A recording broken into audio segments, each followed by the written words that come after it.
Bonjour. Alors, je pose quelques questions par rapport à ton émission, ce que tu fais sur Live, etc. Alors, la première question, c'est comment t'es venue l'idée de faire cette émission, le concept de l'émission? Et ben en fait, ça fait maintenant pas loin de 15 ans que j'étudie l'histoire du jeu vidéo et je me suis rendu compte, comme beaucoup d'autres personnes d'ailleurs, que quand on parlait de l'histoire du jeu vidéo, on parlait toujours des mêmes choses en fait. Donc c'est très bien, hein. Il faut d'abord faire ce qu'on appelle de la vulgarisation, c'est une bonne chose, mais qu'au bout d'un moment, quand on avait parlé des Mario, des Zelda, et puis encore de Mario, et puis encore de Zelda, on tournait un peu autour du pot, enfin de l'essentiel du jeu vidéo, et je me suis dit, il y a quand même beaucoup de jeux qui n'ont pas eu la force de frappe d'un Mario ou d'un Zelda, mais qui ne sont pas forcément plus mauvais. Mais c'est juste qu'ils n'ont pas eu la chance d'avoir une mise en exposition aussi grande et ils n'avaient pas les moyens d'un Nintendo de l'époque. Et donc les jeux sont tombés dans l'oubli aussi rapidement qu'ils sont arrivés. Voilà, donc l'envie de parler de ces petites pépites qui sortent de l'ordinaire mais qui sont aujourd'hui méconnues du grand public, il fallait leur redonner une seconde vie et puis une deuxième chance. D'un point de vue médiatique du moins. D'accord. Et donc du coup, avant de faire cette émission, tu faisais autre chose en termes de... Non, je contribuais de temps en temps au contenu éditorial de No Life par le biais de documentaires ou de soirées spéciales sur des créateurs de jeux, mais je travaillais déjà effectivement dans le domaine du rétro gaming où j'avais déjà publié un certain nombre de livres sur l'histoire du jeu japonais et notamment l'histoire de Nintendo. D'accord.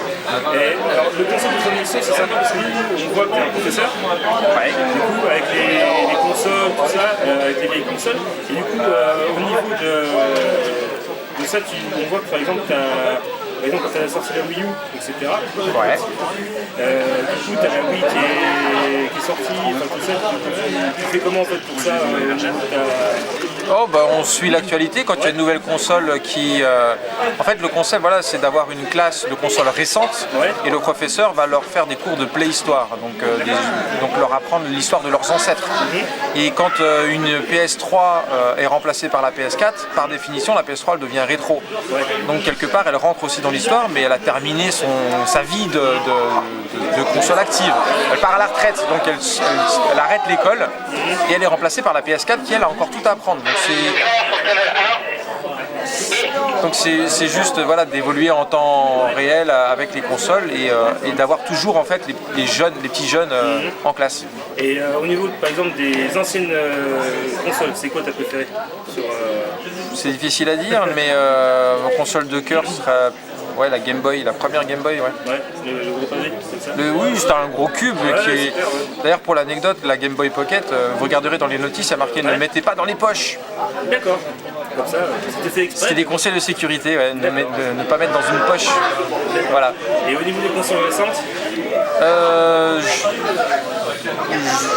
Xbox 360.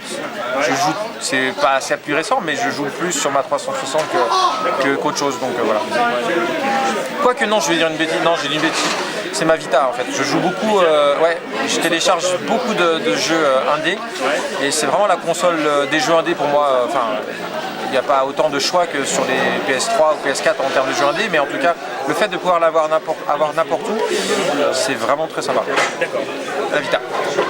Et du coup, au niveau des projets de tête, avec No Life, il y a toujours aussi des projets futurs et tout ça? Je continue les oubliés de la Playhistoire. On est déjà à la 3e année, 3e saison, et je prévois avec No Life de faire un certain nombre de documentaires inédits sur l'histoire du jeu vidéo, etc. Il y en a un qui sera diffusé dans 3 semaines d'ailleurs, qui n'a pas été annoncé, mais qui va traiter d'un créateur japonais dont on a suivi pendant plusieurs jours la trace. D'accord. Ok. Écoute, je te remercie. De rien. Te retarder plus longtemps. Non, pas de problème. Et puis à bientôt alors. À bientôt. Salut.